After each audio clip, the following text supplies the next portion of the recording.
Watching the roof.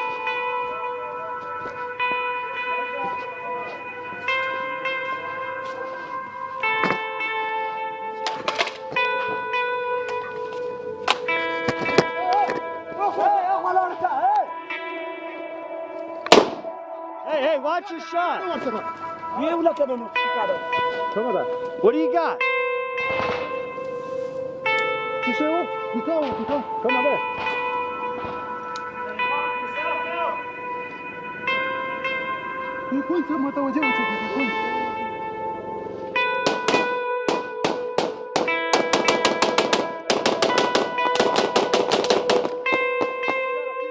Let me close that.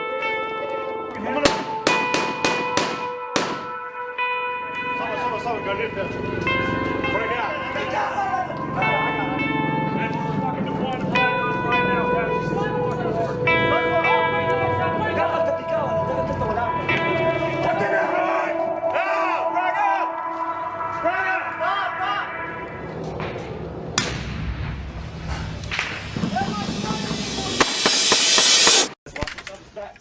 The conflict in the Middle East, which began in 2001, has cost around 5,281 American lives since our troops first set foot there. As of September 2014, there are about 2.7 million American veterans of the Iraq and Afghanistan wars combined. At least 20% of those veterans have PTSD and/or depression, and 7% of those veterans have both post-traumatic stress disorder and a traumatic brain injury. 50% of those veterans do not even seek treatment, and unfortunately, there are an estimated 22 veteran suicides a day, which is a sickening 8,030 veteran suicides a year. This is the unseen war, because not all wounds are visible.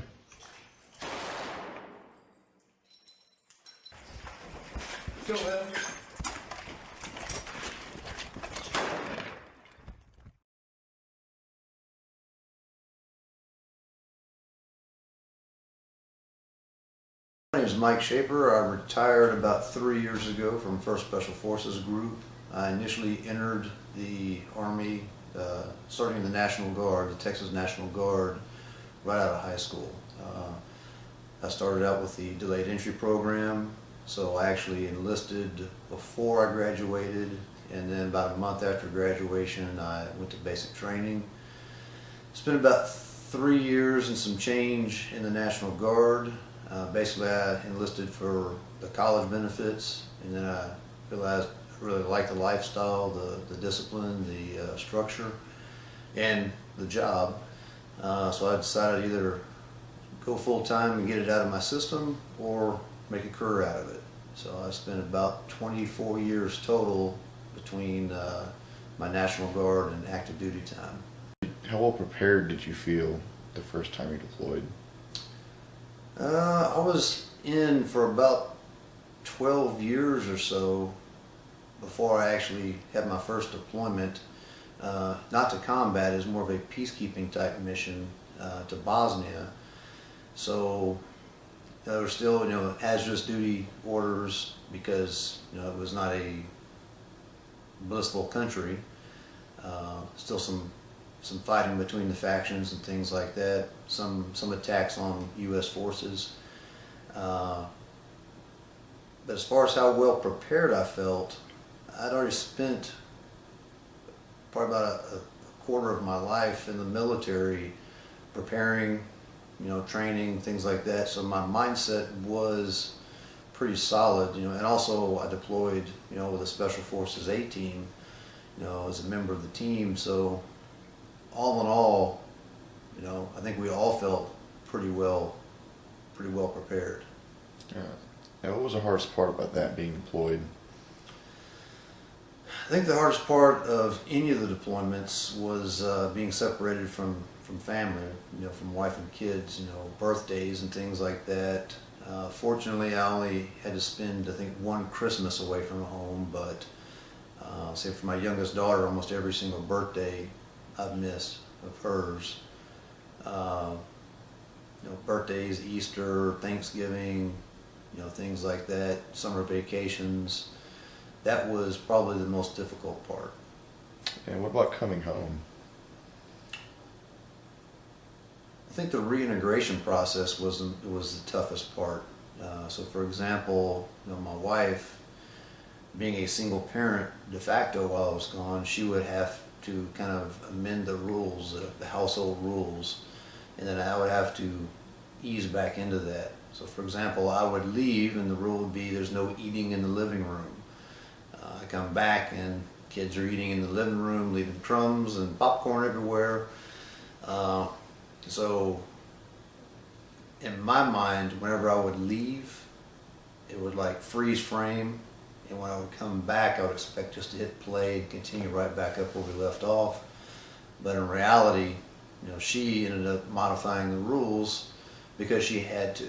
She couldn't crack down on everything and be everywhere at once and work a full-time job, things like that. So that was probably one of the toughest things, coming back, that friction with wife and kids, who I was ecstatic to be back home with, but at the same time, things had changed. They continued to grow without me. Yeah, and how did having a family affect you when you were deployed? That's a tough one.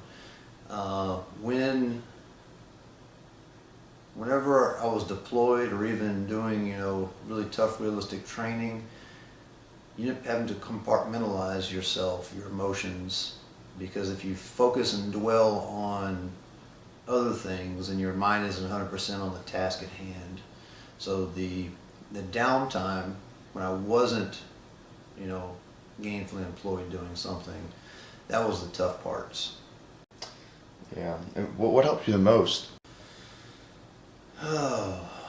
Spending time with family, I think, trying to catch up, being able to relax somewhat, and also once I recognized that life doesn't stop without you, so being flexible, understanding when I come back that the rules of the house have changed, things like that.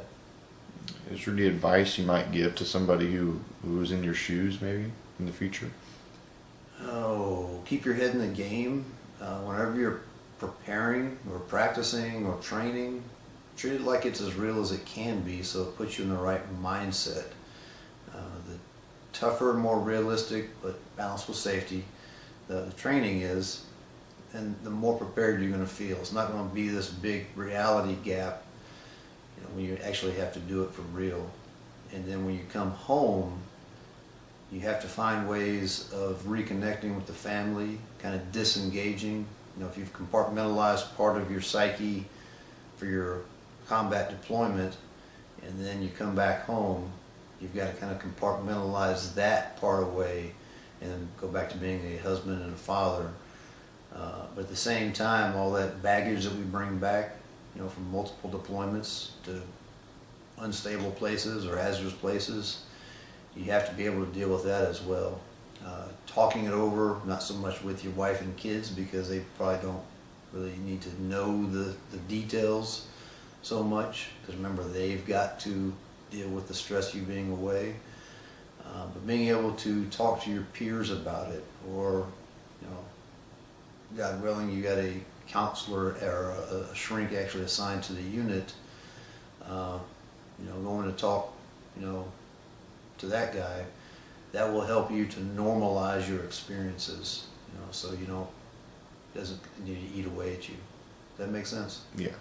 Well, I appreciate your time, Mr. Shaper, but that's all the questions I have for you. No worries. It's a good call. Thank you.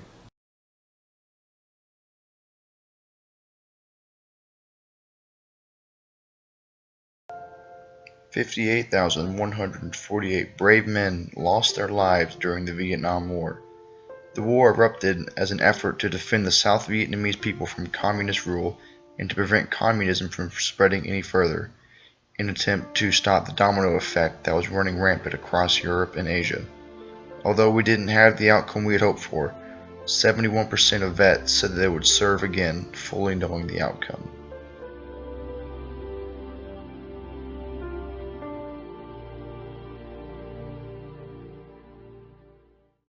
My name's Ernest Banisaw.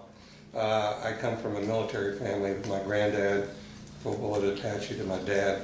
both served in World War II, and then my brother and my brother-in-law served. As for myself, I served in Vietnam, got drafted in 1967 February, and went and deployed to Vietnam. In that time frame, I was in 2 major battles. Won the Battle of Dak To Village 7-5 in November of 1967, and then in the Tet Offensive in 1968. Got wounded during Tet and got hospitalized and then returned. That's another story in itself. After I came back to Vietnam, I went to Fort Stewart, Georgia for my last few months, got out of the Army early to return to school, went back to Southwest Texas State and started school in January of 69.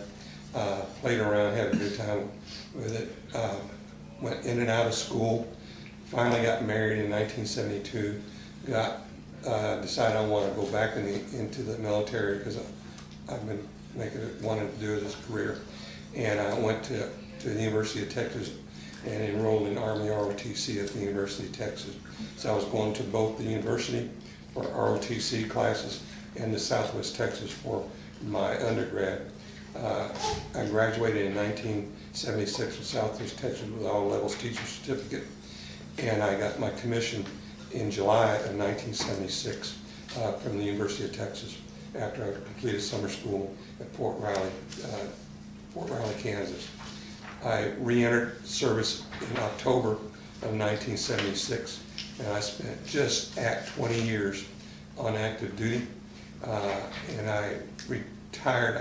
My 20 years in active duty was doing Germany for 9 years, back stateside for another 9 years, and in between schools and so forth, did a deployment to Desert Shield, Desert Storm, and did that from Germany and came back to Germany complete.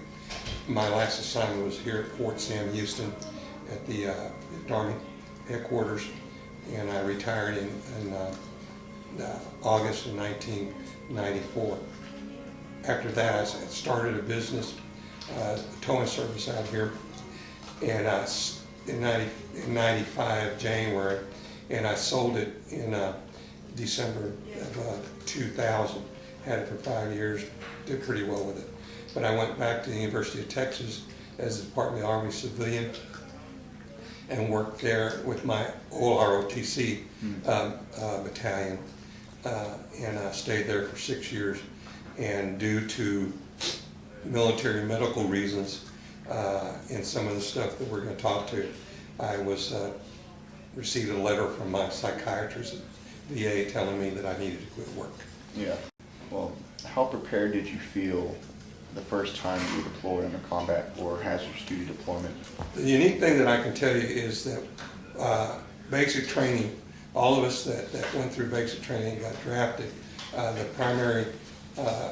we were primary replacement troops for Vietnam. And the training we received there, in this case I went to Fort Polk, Louisiana. All the instructors, the drill sergeant, my drill sergeant name was Staff Sergeant Cloud. They and the commander, and the company commander and the first sergeant all were all Vietnam veterans. Mm-hmm. So they had been there. They all been infantry soldiers in Vietnam. Yeah. What was the hardest part about being deployed? The hardest part, one of the things, I wasn't married, so that was one of the things. And so it was an adventure, kind of like, and you kind of sat there with, and the thing that was unique with my basic training platoon, we were all Texans. And so the guys that I went over with, the handful of us that got together were primarily Texans. Yeah. And we got assigned to the same unit, and in some cases it really worked out, to that degree. So it was a little bit of home. The other thing in my case is I was a military brat, from high school through college and all, because I've been with my dad and his overseas assignments and things like that. So I was used to the military, and that's made basic training in AIT a little bit easier for me. Yeah. But the sense of deployment initially was leaving home, leaving your friends. All my friends in college that we were all crying when we flunked out before we got drafted. There was a total of 8 of us. Every one of those guys got deferred with some sort of medical problem, from ulcers to whatever, and they got changed on their draft status to non. They wouldn't be selected for the military.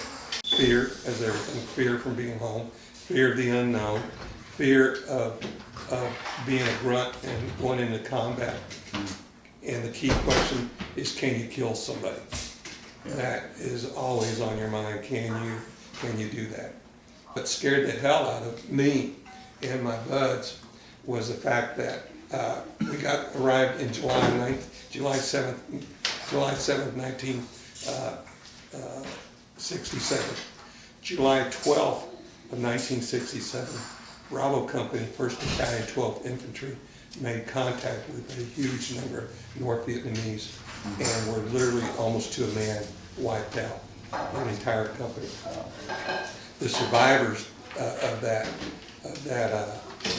fight, that the individual that did survive, they survived mainly because they played dead, but they had been overrun. And matter of fact, in that contact, 5 of their soldiers got captured and were gone, and we didn't hear from them. Matter of fact, they did come home, with the exception of 1 that died in captivity. And but that scared the hell out of us, and we knew that we were going to Bravo Company. The fear of Bravo Company, of going to them because they had been wiped out, was tremendous, and we really didn't want to go to something like that. But that's that was what happened to us, and so the deployment part. Once we got there, it was scary. Being a newbie, it was scary. When I first got to my unit, I went into the off shop, and that's part. If you've seen that movie, We Were Soldiers, where they made contact with that initial North Vietnamese unit, was the Oshaw Valley. That's where I first got deployed, was to the Oshaw Valley. Wow. Okay, what was the hardest part about coming home after a deployment like that? Let me tell you one thing that kind of relates to coming home. When I got wounded in February of '67 during TET, that's another story in itself. But I got to the hospital after midnight, to the evac hospital, rushed into the operating room, was operated on, and then I woke up the next morning in a recovery ward. When I woke up, I had a Purple Heart on me, and they had my bullet that they took out from me. But one of the things that I did, and this, like I said, kind of relates to it, I asked if my parents had been notified that I'd been wounded. And they said no, they have not. And I told them not to notify them. And they go, what? I said, no, please do not notify them. Because they told me I was being back to Japan. I said, when I get to Japan, I'll call them collect. And the reason for that was simple, is because for the Army to walk up or get a telegram to them, my mom would have had a heart attack. And I got shot with an AK from the North Vietnamese soldier attacking us. Again, being wounded made a big difference to how when I got home. Of course, coming back, it's amazing. Here I arrived on the 7th of July, back home in San Antonio, Texas. And not even a week before, I was in the field doing what I was doing in my combat role. And then here I am at home, back with what you would call normal. Well, you weren't normal. You could, in my case, I couldn't sleep. Again, it had a lot to do with the time change from coming from Southeast Asia to back to Texas. And so I won't say it was jet lag, but it was tough to try to get some sleep. Yeah. And when I did get to sleep, I'd sleep and I'd wake up 2 in the morning. I'd go out and get in the car and cruise downtown San Antonio. And back in 1968, the San Antonio today is not the San Antonio back then. Yeah. And so I'd cruise and I'd come back. Once I got home for 2 or 3 days, I called my college buds. So we'd go out, go drinking and things like that.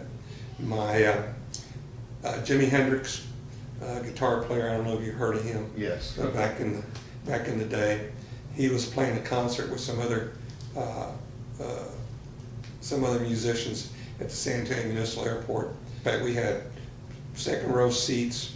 Jimi Hendrix was as far as I could reach my hand and maybe lean over and touch him. He was that close. The environment there was tough. In my case, because it was so crowded with people, and I didn't know that it really had an effect on me. There was marijuana all over the place, and Jimi Hendrix was up there playing his guitar. It was great, but it was shocking. Yeah. And so I told her, I said, great. I gutted myself through the concert. Enjoyed it, but really didn't. Yeah. With all that, I mean, when you're looking at kids having a good time that are your age or close to your age, and then your buds are across the world, 10,000 miles away in the jungles and fighting and shooting and dying, it was kind of hard to keep that, Yeah. And then the longer I stayed home in my 30 days, I finally got my mom and my grandma and sat them down and told them to leave me alone. That if I wanted anything, I would ask them. If I want them to cook anything special, I would ask them. If I want a piece of pie or whatever, I would ask them. Just leave me alone. Yeah.